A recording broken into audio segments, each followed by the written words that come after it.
Kalaupun memang tujuannya untuk ingin dalam tanda kutip menjegal Anies sebetulnya, daripada Kaisang, daripada Ahmad Sahroni, daripada yang lain yang elektabilitasnya jelas nggak ngangkat ya, mending Ridwan Kamil yang masih bisa dipoles, yang masih bisa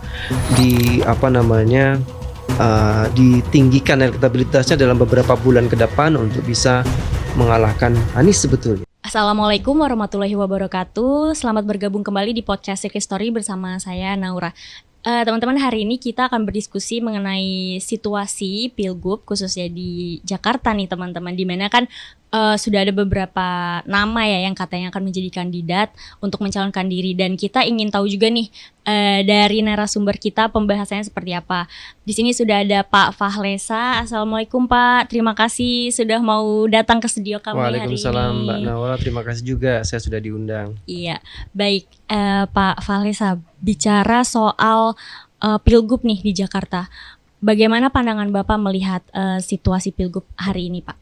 Ya. Yang pertama Mbak Naura, Jakarta adalah kasus yang spesial ya di antara daerah-daerah atau provinsi lain, karena memang pertama Jakarta adalah daerah khusus ya, walaupun sudah bukan ibu kota lagi tapi masih tetap daerah khusus Jakarta ya, DKJ sekarang kalau sebelumnya DKI karena ibu kotanya sudah ke IKN ya. Tetapi tetap juga magnet dan atmosfer Jakarta ini berbeda ya Mbak Naura ya, karena kita tahu Pak Jokowi juga sebelumnya di Jakarta gubernur, kemudian bisa meningkat karirnya menjadi presiden. Saya pikir ini tetap menjadi barometer nasional Indonesia, dan kita lihat bahwa semakin menarik ya Mbak, setelah memang Pilpres kemarin Februari 2024 dan pilkada kita memang juga serentak tapi di akhir ya. Dan di situ juga kita lihat calonnya aja Pak Anies Baswedan juga setelah beliau jadi capres ya, kemudian juga berniat untuk kembali ke Jakarta lagi menjadi calon gubernur. Saya pikir ini juga menjadi demokrasi yang sehat ya. Dan kita lihat juga seperti Mbak Naura ketahui ada calon-calon yang baru ya, kabarnya juga Kaisang juga akan dimajukan ke sana. Yang dari Jawa Barat Pak Ridwan Kamil juga digadang-gadang akan juga maju di Jakarta, meskipun belum pasti ya, masih tarik menarik dan lain sebagainya. Ada juga tokoh dari Gerindra ya, dan keponakannya Pak Prabowo juga. Saya pikir ini menjadi menarik ya. Itu yang pasti Mbak, secara prinsip bahwa memang bagaimanapun juga tidak bisa dinafikan bahwa pilkada di DKJ di Jakarta menjadi barometer nasional yang akan membuat semua mata penduduk Indonesia berfokus padanya. Oke. Nah, jika melihat Pilgub di tahun 2017 nih Pak, apakah ada perbedaan Pak dengan yang sekarang yang nanti akan dilaksanakan? Ya, tentu Mbak Naura, saya pikir situasinya berbeda. Ketika di tahun 2017 kita lihat di 2017 dinamika sosial politiknya di Indonesia juga agak berbeda. Di situ masih ada FPI belum dibubarkan ya Mbak ya. Kita tahu FPI juga merupakan ormas yang waktu itu gencar untuk demo, gencar untuk mendukung salah satu, tidak saja salah satu ya, memang FPI kalau dia merasa calon pilkadanya ini bisa mendukung salah satu tujuan organisasi mereka akan dukung. Bagaimana juga mereka mendukung Anies ketika itu ya di 2017, ditambah memang ada kasus keseleo lidah Pak Ahok ya waktu itu kan. Itu memang mau nggak mau ya, terlepas dari apapun motivasinya, niatnya Pak Ahok ketika itu, memang ya faktanya itu terjadi ya, dianggap sebagai sebuah bentuk penistaan dan lain sebagainya terhadap Al-Quran, dan juga dianggap menodai umat Islam. Mau nggak mau itu hal yang memang sangat mempengaruhi output dari pilkada di tahun 2017 Mbak. Nah, hal lain yang juga saya ingin tegaskan atau garis bawahi di sini Mbak Naura, yang saya pikir semua masyarakat Indonesia harus tahu, bahwa di Indonesia yang berlaku adalah pemilu terbuka ya Mbak ya. Pemilu terbuka artinya secara langsung terbuka, dan demokrasi secara langsung artinya bukan perwakilan.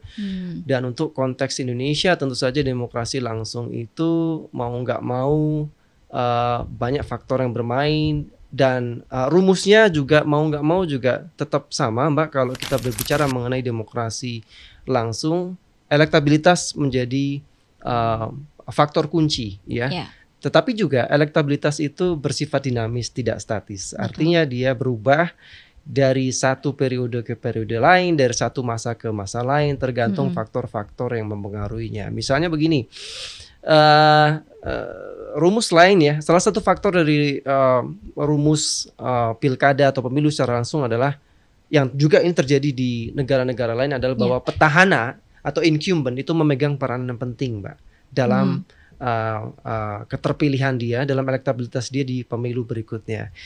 Di mana saja seperti itu rumusnya. Walaupun ada beberapa pengecualian ya, di Amerika Serikat Donald Trump tidak berhasil untuk ke periode kedua karena memang kebijakan-kebijakan untuk kontroversinya di akhir masanya kan. Ketika itu ada sempat demonstrasi massa yang rusuh ya, yang diduga kuat adalah orang-orang suruhannya Donald Trump yang mengepung the White House waktu itu ya, di Washington DC. Saya pikir itu adalah faktor-faktor exceptions ya. Tetapi the conventional wisdom adalah hal yang berlaku umum adalah petahana itu kemungkinan besar akan bisa memenangkan di periode kedua. Ini berlaku untuk Pak SBY ketika Indonesia pemilu langsung itu di 2004, Mbak ya, asalnya. Awalnya di 2004 zaman Pak SBY adalah produk pertama dari pemilu langsung sebagai Presiden Indonesia.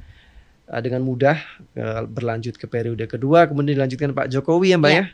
Walaupun penantangnya kan kuat ya, ketika itu 2019 Pak Prabowo kan juga sudah beberapa kali menjadi kandidat calon wakil presiden di masa waktu SBY kedua ya, periode kedua SBY. Sebelumnya juga ditantang oleh Bu Mega berpasangan dengan Pak Prabowo di 2014. Kita lihat juga Pak Prabowo menjadi capres penantang petahana waktu itu Pak Jokowi kan. Tapi ya bagaimanapun juga Pak Jokowi juga melenggang di periode kedua. Artinya adalah petahana memegang faktor yang penting ya. Kita lihat bahwa ada satu hal yang menarik yang saya pikir teman-teman pemirsa Secret Story juga bisa amati sebetulnya, Mbak Naura. Pak Ganjar waktu di awal-awal ya, waktu belum ada indikasi Pak Jokowi kemudian berubah haluan untuk mendukung Pak Prabowo ya, secara tersirat ya, tidak eksplisit. Tidak eksplisit ya, artinya secara implisit, tidak secara langsung ya. Waktu itu elektabilitas Pak Ganjar itu masih lebih tinggi daripada elektabilitas Pak Prabowo di awal-awal tahun 2023 kalau Mbak Naura dan juga pemirsa Secret Story amatin ya. Tetapi seperti yang saya katakan di awal bahwa elektabilitas itu bersifat dinamis ya. Persepsi masyarakat, persepsi publik itu naik turun ya, tergantung konteksnya. Tetapi bagaimanapun juga masyarakat Indonesia bagaimanapun menilai bahwa Pak Jokowi sudah banyak hal-hal positif yang dilakukan, sudah banyak kebaikan yang mereka nikmatin, pendukungnya juga sudah banyak, investasi sosial, politik, ekonomi sudah banyak. Karena publik menilai bahwa Pak Jokowi di awal itu mendukung Ganjar. Di awalnya. Di awal 2023 ya. Dan itu kita amatin, survei demi survei menilai hasil dari survei yang dilakukan di 2022, 2023 awal sampai pertengahan, Mbak. Sampai akhir. Pertengahan ya, 2023 awal sampai pertengahan. Itu Pak Ganjar masih di atas Pak Prabowo. Which is very interesting. Sangat menarik. Kenapa? Kemudian ketika ada indikasi-indikasi kuat kemudian beralih dukungan dari Pak Jokowi yang kemudian sudah berpisah, yang menyatakan dukungan ke Pak Prabowo, konflik dengan PDIP yang semua masyarakat itu, semua publik bisa menilai ya dengan cukup jelas. Persepsi publik berubah nih, dukungan berubah, ya kan? Elektabilitas berubah.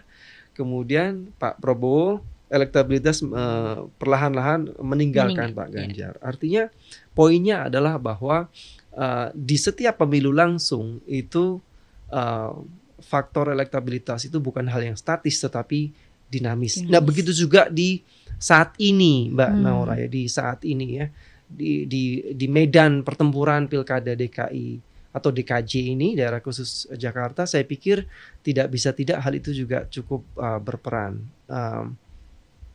menurut survei-survei belakangan yang kita amati, yang juga dilakukan oleh lembaga-lembaga survei nasional ya, bahwa Pak Anies masih yang pertama tetap ya, masih yang tertinggi ya.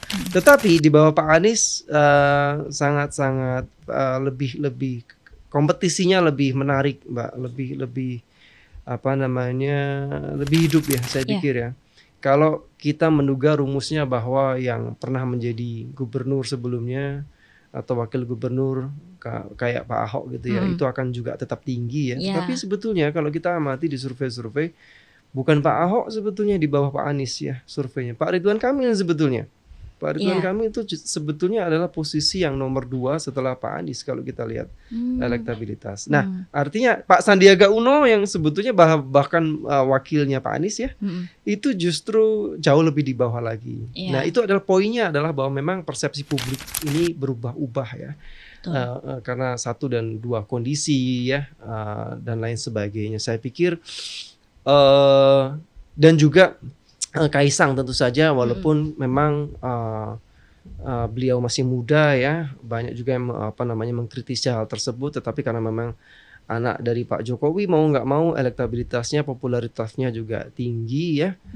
Walaupun tidak setinggi Anies dan tidak setinggi Ridwan Kamil, tetapi juga bisa potensial untuk bisa setidaknya menjadi penantang yang serius ya di Pilkada DKJ ya. Kalaupun dia jadi maju ya di Jakarta ya, karena dia juga digadang-gadang maju di Jawa Tengah juga masalahnya. Nah, lalu Pak, kan seperti yang kita sudah ketahui ya, ke depan ini Jakarta sudah dilepas dari status ibu kota negara dan menjadi daerah khusus. Apakah nantinya hal ini akan mempengaruhi proses berjalannya Pilgub, Pak? Kalau proses berjalannya Pilgub selama dia masih pemilihan secara langsung, saya pikir tidak begitu berpengaruh, Mbak. Artinya bahwa itu tadi yang saya katakan, magnet Jakarta masih spesial ya, masih spesial meskipun IKN sudah ibu kota sudah pindah ya. Di ibu kota negara IKN ya di Kalimantan. Saya pikir tetap tidak bisa dipungkiri magnet ya, barometer politik, barometer ekonomi Indonesia masih berkutat di Jakarta. Sampai saat ini kita tidak tahu bicara 5 tahun ke depan ya, 10 tahun ke depan, tapi saat ini Jakarta masih menjadi barometer yang nanti bisa menjadi investasi dan juga stepping stone ya untuk bagi yang terpilih untuk bisa melenggang menjadi calon presiden, Mbak, di 2029 ya, tentu saja seperti langkah yang dilakukan Pak Jokowi misalnya. Jadi saya pikir tetap masih akan menjadi penting.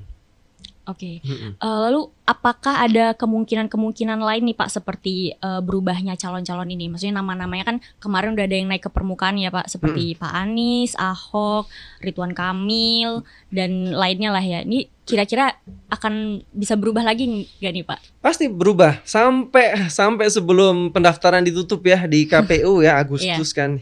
Tentu masih berubah, masih dinamis kan. Kalau kita ikuti Nasdem juga melalui Ahmad Sahroni kemarin juga masih juga bilang ke publik bahwa belum fix betul akan memberikan rekomendasi kepada Pak Anies ya. Jadi ya tentu saja masih sangat-sangat dinamis. Nah, lalu ada banyak juga nih Pak istilah rematch antara Anies dan Ahok nih Pak. Apakah udah bisa dipastikan maju lagi nih mereka berdua? Karena kan memang banyak survei juga yang mengatakan bahwa nama mereka tuh 2 teratas gitu. Betul. Bersama Ridwan Kamil juga yang seperti tadi Bapak bilang. Menarik. Gimana menurut Mbak Naura, menarik gak ini rematch ini?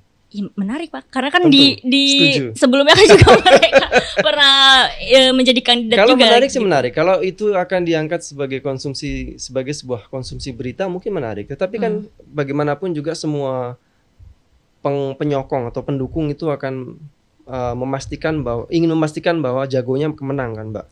Pilkada itu bagaimanapun semua parpol yang menjadi pendukung si kandidat tersebut sangat berkeinginan untuk memenangkan jagonya, mau nggak mau kan. Betul. Nah, masalahnya akan menang nggak kalau mengusung Ahok? Kan pertanyaannya seperti itu.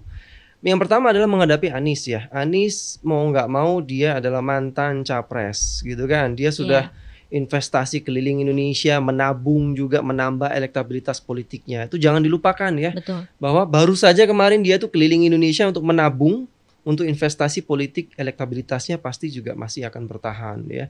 Dan siapapun survei, kalau kita perhatikan, kalau Mbak Naura perhatikan, survei di Pilkada Jakarta, Anies masih yang pertama dan Iya. agak jauh di atas dibanding kompetitors yang lain. Kecuali Ridwan Kamil ya.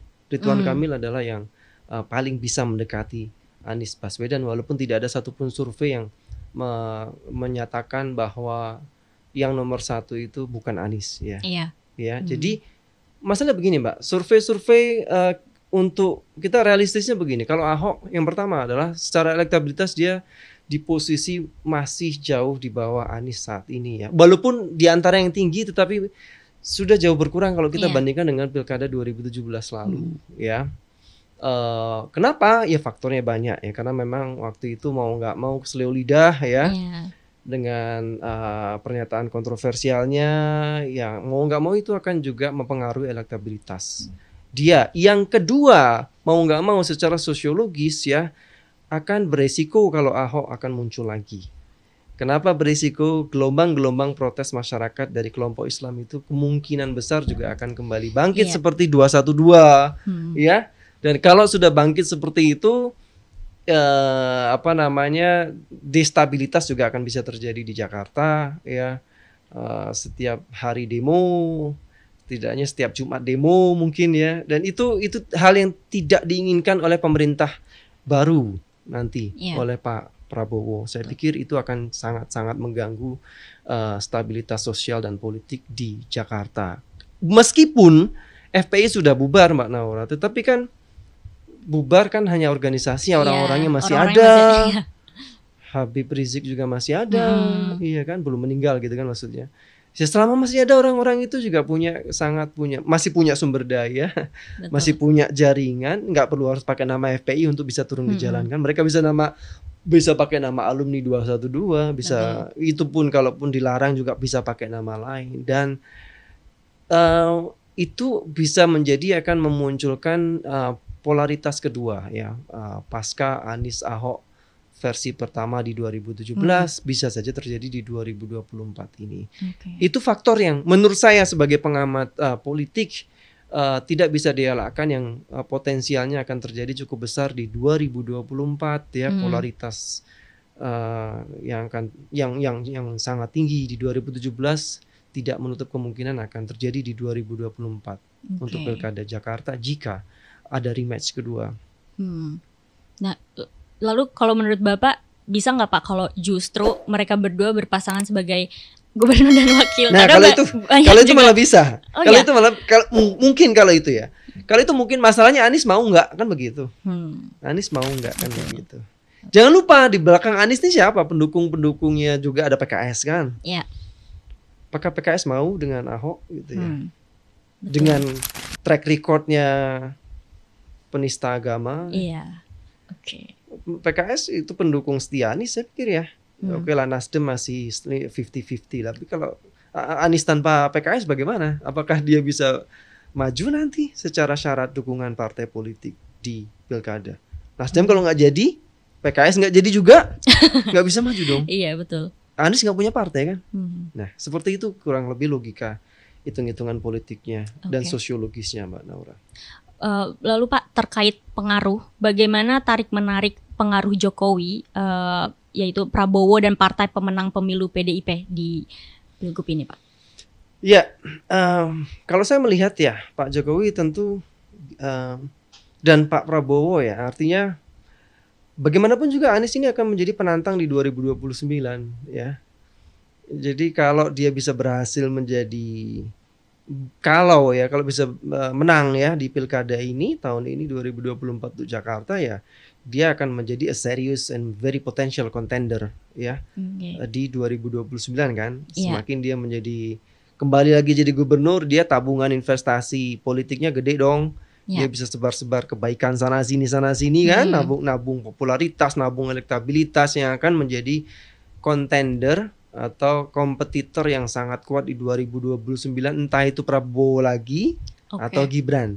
Iya kan? Betul. Nah, kalau Gibran kan kepentingannya Pak Jokowi, tentu Pak Jokowi juga kalau bisa jangan Anies lah, kan begitu istilahnya. Kalaupun Pak Prabowo juga kalau bisa kan jangan Anies ya. Tapi hal itu kan tentu tidak pernah disampaikan secara eksplisit lah. Betul. Tapi bagi orang politik itu adalah hal yang sudah bisa mudah terbaca kan. Iya. Kalau bisa sih jangan Anies gitu kan. Oke.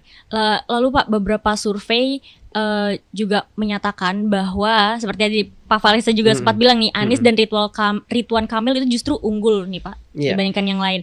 Dibandingkan bahkan dengan Kaesang nih Pak. Pandangan Bapak seperti apa terkait ini? Padahal itu kan dia. Kaesang Sebetulnya secara politik Mbak, sebetulnya kalau kita ikut dengan rumus pemilu terbuka dan elektabilitas ya, saya justru berharap kepada Ridwan Kamil sebagai kompetitor yang mungkin saja bisa mengalahkan Anies ya, RK ya. Apalagi kalau memang ya kita tahu lah ya, Pak Jokowi mungkin enggan juga kalau Anies menang, Pak Prabowo mungkin juga enggan ya, karena potensinya di 2029. Kalau cerdas ya sebetulnya RK bisa dimajukan di DKI, tapi kan tidak semudah itu. Golkar masih bahasa Jawanya gondelin ya, megangin RK. Saya pikir banyak pertimbangan di elit Golkar yang ada yang tidak terima mungkin ya RK di situ. Ada yang sayang dalam tanda kutip kalau RK ke sana, kalau menang, kalau kalah gimana? Sementara dia pasti dong Jawa Barat udah merem ya. Jawa Barat kan kalau RK sih udah merem. Siapa pesaing RK di Jawa Barat saya pikir yang bisa mengalahkan elektabilitas RK? Hampir nggak ada. Bahkan dia kalaupun ke Jakarta bisa jadi menang kok. Artinya mumpung masih ada waktu, kalau saya artinya ya sebagai pengamat politik, kalaupun memang tujuannya untuk ingin dalam tanda kutip menjegal Anies sebetulnya, daripada Kaesang, daripada Ahmad Sahroni, daripada yang lain yang elektabilitasnya jelas nggak ngangkat ya, mending Ridwan Kamil yang masih bisa dipoles, yang masih bisa ditinggikan elektabilitasnya dalam beberapa bulan ke depan untuk bisa mengalahkan Anies sebetulnya. Tapi kan tidak semudah itu ya, artinya ternyata masih ada beberapa hal pengganjal yang saya sebutkan tadi dari faktor-faktor partai politik pendukung RK seperti Golkar misalnya. Tapi ya ini akan menjadi menarik Mbak. Kalau misalnya sudah pasti ya tentunya bukan menarik lagi ya. Artinya kalau sudah pasti ya. Tentu saja dimanapun pilkada akan menjadi hal yang menarik sampai kemudian hari pendaftaran ini ditutup ya. Masih menjadi teka-teki. Nah ini ada lagi nih Pak, banyak yang ingin tahu juga ya, mungkin dari penonton juga dan netizen juga, bagaimana pandangan Bapak atau prediksi Bapak lah gitu untuk pendamping gubernur. Mungkin dalam hal ini kalau yang paling unggul kan Anies dan Ridwan Kamil. Nah itu bagaimana menurut Bapak? Ya, saya pikir pendukung itu penting ya, meskipun tidak terlalu penting ya Mbak ya. Nah, saya pikir untuk pendukung sih biasanya sih paling akhir mendekati ya Mbak. Karena kalau kita melihat pilkada DKI ya, pilkada juga yang lain-lain, orang lebih faktor elektabilitas tuh lebih akan bisa dipengaruhi oleh orang yang pertama ya, kandidat calon gubernurnya ya, bukan calon wakil gubernurnya. Saya pikir ini bisa mengekor ya. Anies mau dipasangkan siapapun sih, di survei-survei tetap tinggi Mbak. Iya betul. Sudah dicoba kok. Kalau Mbak baca laporan yang lengkapnya ya dari lembaga-lembaga survei yang sudah dipublish, walaupun yang dipublish di media-media nasional kan tidak laporan lengkapnya ya. Kalau kita bisa dapatkan laporan lengkapnya, sebetulnya di situ ada terlihat pasangan-pasangan. Anies dipasangkan dengan B, dengan C, dengan D, ada itu. Dipasangkan dengan E, F, itu nggak ngefek semua. Artinya dia tekanan tetap tinggi. Betul. Begitu juga saat ini RK mau dipasangkan dengan siapapun juga akan tetap tinggi. Jadi nggak gitu ngefek sebetulnya ya. Nah di situ Mbak, setidaknya rumus berikutnya bisa diketahui menjadi tidak cukup signifikan pengaruhnya. Kalau menurut saya ya, yang mengamati politik sejauh ini dan juga terlibat dalam observasi survei ya, saya pikir tidak begitu signifikan pengaruhnya untuk wakil. Siapapun boleh lah. Tapi yang paling berpengaruh adalah orang pertamanya ini, calon gubernurnya. Iya betul sekali. Karena kan berbeda ya Pak ya, kalau misalnya seperti Pilpres itu kan wakilnya siapa itu kan sangat berpengaruh. Ya lumayan berpengaruh. Tapi kalau Pilgub tidak terlalu ya Pak ya? Tidak, ya tergantung ya konteksnya. Kalau di Jawa Tengah Taj Yassin saya pikir berpengaruh lah ya, karena memang dia punya masa yang luar biasa kan, kiai gitu ya. Tapi kalau untuk konteks ini DKI Jakarta, DKJ saya pikir tidak cukup berpengaruh. Melihat kandidat-kandidatnya ya, kandidat calon gubernurnya ya, karena dan juga sudah terbukti oleh hasil-hasil survei yang dipublish ya. Berarti kalau menurut Bapak hingga saat ini berarti calon-calon gubernurnya itu gak banyak ya Pak ya, untuk yang DKJ ini? Untuk Jakarta saya pikir iya, setidaknya kan yang sudah pasti, bukan sudah pasti ya, artinya yang sudah mendekati pasti ya, walaupun pastinya itu tetap gimana pun nanti kalau sudah fix daftar di KPU Iya. di hari terakhir di Agustus ini. Anies lah ya, mau nggak mau kan, dan beliau kan juga sudah positif akan mengiyakan dan bersedia untuk maju lagi kan. Iya. Kaisang ya, Kaisang saya pikir melihat kondisi juga pendulum ya, artinya kalau Kaisang akan digadang-gadang menjadi wakil ya, karena Kaisang tuh prospeknya bukan calon gubernur sebetulnya, tapi calon wakil gubernur. Iya. Itu sudah fix ya, artinya oleh bapaknya ini memang digadang-gadang bukan sebagai calon gubernur tapi calon wakil gubernur untuk DKI, untuk DKJ, untuk daerah khusus Jakarta. Kalau untuk Jawa Tengah mungkin calon gubernur, mungkin juga calon wakil gubernur ya, karena elektabilitas Kaisang di Jawa Tengah lebih tinggi. Ya, artinya lebih potensial untuk bisa sukses di Jawa Tengah daripada di DKJ. Kan harus ada hitung-hitungan politik kan di situ kan. Pak Jokowi saya pikir juga harus ada hitung-hitungan politik. Mau tempatin di mana Kaisang gitu kan. Kalau di Jakarta bisa menang ya pasti menang ya oke. Tapi kalau nggak bisa menang kan mending di Jawa Tengah misalnya. Kalau Ridwan Kamil juga, artinya Ridwan Kamil juga sangat tergantung kepada partai politik pendukungnya karena dia tidak punya parpol. Artinya begini, dia bukan petinggi parpol yang seperti Pak Prabowo dengan Gerindra, seperti Bu Mega dengan PDIP kan. Mau nggak mau kan tergantung rekomendasi Golkar kan, Pak Ridwan Kamil. Saya pikir juga dia masih akan sangat tergantung dari keputusan akhir dari petinggi Golkar ya. Dalam hal ini apakah rekomendasinya maju di Jabar ataupun di DKJ. Kalau PKS sih saya pikir bargaining posisinya di wakil ya. Saya pikir ya. Selama ini kan PKS syaratnya ya asal wakilnya dari dia kan begitu kan, untuk jadi wakilnya Anies ya, meskipun PKB nggak terima kan begitu kan. PKB nggak terima walaupun PKB kabarnya juga mendukung Anies asal bukan dari PKS yang maju. Rebutan wakil kan ujung-ujungnya kan. Saya pikir itu ya. Saya pikir itu Mbak Naura. Nah lalu Pak, kita bisa melihat nih Pak, ada korelasi antara pilgub di DKJ, di Jateng, Jatim, dan di Jabar. Seakan adanya battle zone oligarki. Ini menurut Bapak gimana? Karena operator kan semua di Jakarta gitu. Exactly. I agree with you. Saya setuju dengan Mbak Naura. Iya, bicara oligarki ya, that is happening, right? Itu terjadi kan oligarki ya. Tentu kita tidak mau membuka lebaran-lebaran yang sebelumnya ya kontroversial, bagaimana sampai ke MK ranah pasca Pilpres ya. Bagaimana kemudian naiknya Gibran, proses naiknya Gibran menjadi wakilnya Prabowo itu sangat-sangat kontroversial ya. Terlepas saya dan Mbak mendukung siapa atau siapa mendukung siapa ya Mbak, itu kan hal yang tidak bisa dilupakan, dan kalau kita mau objektif dan jujur tentu itu menjadi catatan bagi perjalanan dan perkembangan demokrasi di Indonesia mau nggak mau. Tapi that is happening, that is the fact that we cannot deny. That is happening in our country ya. Apakah itu sehat untuk demokrasi Indonesia? Saya tidak tahu ya.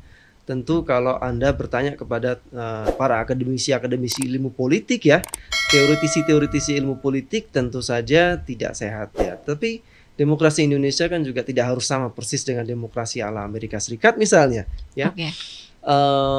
Yang memang kiblatnya memang bagaimanapun Amerika Serikat, tapi pasti ada ciri khas di demokrasi di negara-negara lain. Indonesia kan juga dikenal sebagai pseudo demokrasi, artinya demokrasi yang betul-betul bukan demokrasi yang betul-betul pure ya, murni seperti perwakilan demokrasi ala barat seperti Amerika Serikat ya, ataupun negara-negara yang sudah mapan di barat, di Eropa.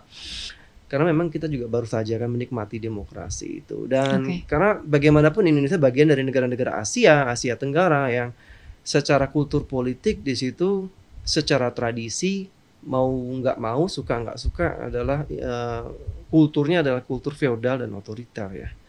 secara puluhan tahun Anda bisa lihat pola itu sama di negara-negara Asia kebanyakan, di Asia Tenggara, di Vietnam, di Kamboja, di Thailand ya, di Filipina. Artinya kita mewarisi tradisi politik yang dipimpin oleh seorang baik itu adalah mantan jenderal, mantan pimpinan militer seperti Pak Soeharto, yang di situ memimpin secara puluhan tahun, ya kan? Itu juga terjadi di negara Asia yang lain, di Timur Tengah juga saya pikir seperti itu. Ya. Cuman bedanya antara Indonesia dengan negara-negara Asia Tenggara lain dengan negara Timur Tengah bahwa kita dicap sebagai negara yang cukup berhasil sebagai negara demokrasi, bahkan the third biggest democracy in the world, negara demokrasi ketiga terbesar secara populasi di dunia setelah India dan Amerika Serikat ya. Tentu saja unsurnya adalah bahwa kita setelah melaksanakan pemilihan umum secara langsung, kan itu kan salah satu kriteria kenapa negara dianggap sebagai negara demokrasi dengan relatif stabil, relatif aman ya. Ya, saya pikir itu Mbak Naura. Oke, lalu untuk kedepannya nih Pak, harapan Bapak apa dalam menuju Pilgub nanti untuk pemerintahan khususnya di DKJ?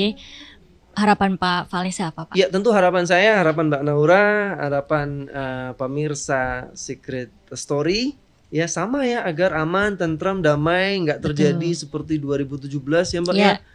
Itu kita kan kalau udah demo begitu mau ke Jakarta susah. Mbak Naura nanti dari rumah mau ke kantor Secret Story susah juga ya Mbak ya kalau ada demo setiap hari. Ya kan? Iya, jalannya ditutup semua. Dari kelompok yang mengecam Ahok misalnya, kalau Ahok maju misalnya ya, saya tidak, artinya begini, artinya potensi untuk itu secara catatan di atas kertas, hitung-hitungan itu akan kembali terjadi. Orang, apalagi Indonesia adalah negara muslim ya. Jakarta juga sebagian besar muslim ya, itu hal yang sensitif ya artinya. Betul sekali Pak. Sekali lagi terlepas dari Anda pilih siapa, saya mendukung siapa, si A mendukung siapa, C mendukung siapa, adalah kemungkinan sosiologis dan politisnya polaritas seperti 2017 itu kemungkin terjadi, sangat mungkin terjadi di 2024 jika Pak Ahok maju lagi menjadi kontender atau penantang Anies. Gitu. Baik Pak Falesa. Nah jadi teman-teman, tadi kita baru aja ngobrol sama Pak Falesa tentang insight dan juga prediksi ya Pak ya, nanti ke depannya Pilgub ini seperti apa, mulai dari calon-calonnya, terus flow-nya juga seperti apa. Oke, baik, sampai bertemu kembali di episode selanjutnya. Terima kasih Pak Falesa. Terima kasih, sama-sama. Assalamualaikum. Waalaikumsalam warahmatullahi wabarakatuh.